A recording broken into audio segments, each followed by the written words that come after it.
الحمدللہ رب العالمین والصلاة والسلام علی سید المرسلین اما بعد فاعوذ باللہ من الشیطان الرجیم بسم اللہ الرحمن الرحیم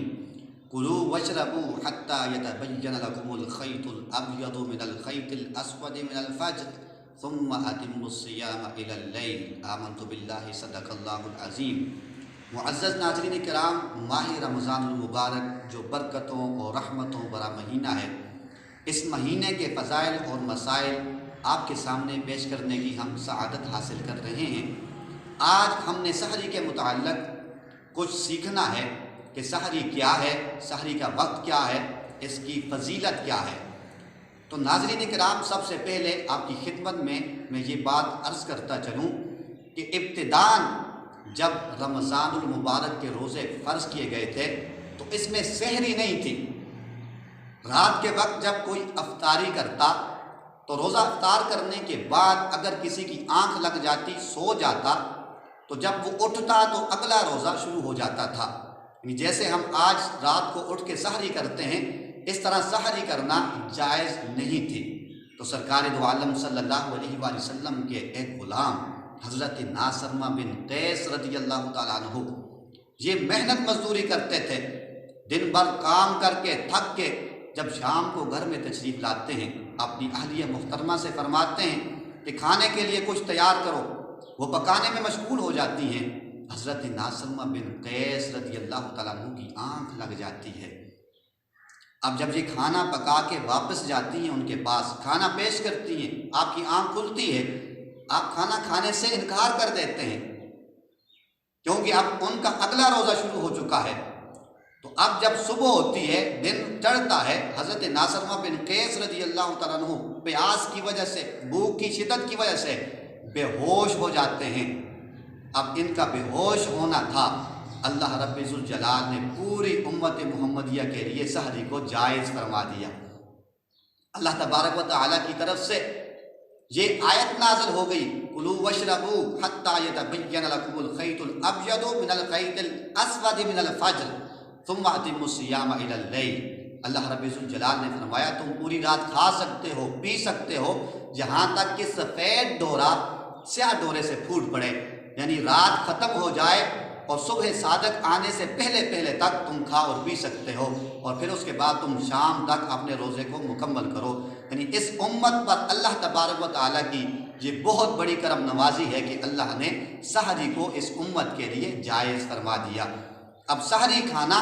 فقط یہ نہیں کہ کھانا کھا کر، پانی پی کر انسان جو ہے وہ اپنی قوت حاصل کرتا ہے، بلکہ اللہ تبارک و تعالیٰ نے اس سحری کے اندر برکت رکھی ہے، اور اس سحری کو اللہ تبارک و تعالیٰ کے محبوب صلی اللہ علیہ وسلم نے اپنی سنت بنایا ہے۔ حضرت سیدنا انس بن مالک رضی اللہ تعالیٰ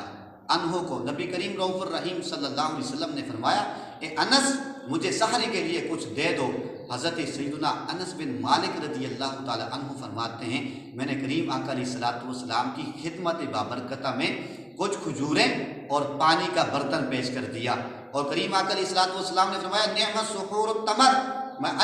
اچھی جو سحری ہے وہ کھجور کی سحری ہے۔ تو اس حدیث سے یہ بھی پتہ چلتا ہے کہ سحری کرنا بھی سنت ہے، اور سحری کھجور کے ساتھ کرنا یہ نبی کریم صلی اللہ علیہ وسلم کی سنت مبارکہ ہے۔ اب ایک اہم مسئلہ سحری کے وقت کا، حضرت مولا علی قاری رحمۃ اللہ علیہ فرماتے ہیں کہ رات کے آخری حصے میں، یعنی جب نصف شب ہوتی ہے اس کے بعد والا حصہ جو ہے، اس سے سحری کا وقت سٹارٹ ہو جاتا ہے، شروع ہو جاتا ہے، جبکہ سحری کے اندر تاخیر کرنا یہ افضل ہے۔ حضرت سیدنا یعلا بن مرہ رضی اللہ تعالی عنہ فرماتے ہیں، نبی کریم صلی اللہ علیہ وسلم نے ارشاد فرمایا کہ اللہ کو 3 چیزیں محبوب ہیں، 3 چیزوں کو اللہ پسند فرماتا ہے۔ ایک یہ کہ افطار کے اندر تاخیر کی جائے، یعنی افطار کے اندر انسان افطار کے اندر تاخیر نہ کی جائے بلکہ جلدی کی جائے، افطار کے اندر جلدی کی جائے اور سحری کے اندر تاخیر کر دی جائے، اور جب انسان نماز پڑھ رہا ہو تو قیام کی حالت میں ایک ہاتھ کو دوسرے ہاتھ پہ رکھے، تو یہ 3 چیزیں اللہ ان کو پسند فرماتا ہے۔ سحری کے اندر تاخیر کرنا، افطار کے اندر جلدی کرنا، اور قیام کی حالت میں ایک ہاتھ کے اوپر دوسرا ہاتھ رکھنا۔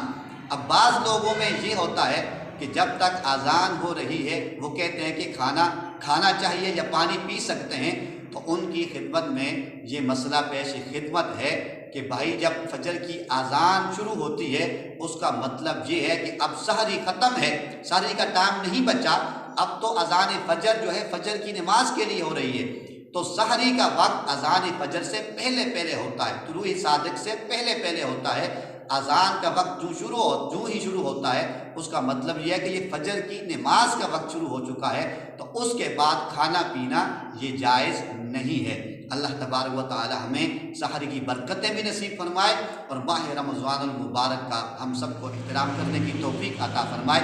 امید ہے آپ کو ہماری یہ ویڈیو پسند آئی ہوئی ہوگی۔ اگر آپ کو ہماری ویڈیو پسند آئی ہے اس کو لائک کریں اور شیئر کریں، اور ماہ رمضان المبارک کے فضائل اور مسائل سننے کے لیے ہمارے چینل کو سبسکرائب کریں اور بیل آئیکن کے بٹن پر کلک کریں تاکہ اس مہینے کے فضائل اور مسائل آپ تک پہنچ سکیں، اور زیادہ سے زیادہ اس کو شیئر کریں تاکہ مسلمانوں تک ہمارا یہ پیغام پہنچ سکے۔ اللہ رب کریم ہم سب کو دین اسلام سیکھنے، سکھانے اور دوسروں تک پہنچانے کی توفیق عطا فرمائے، آمین۔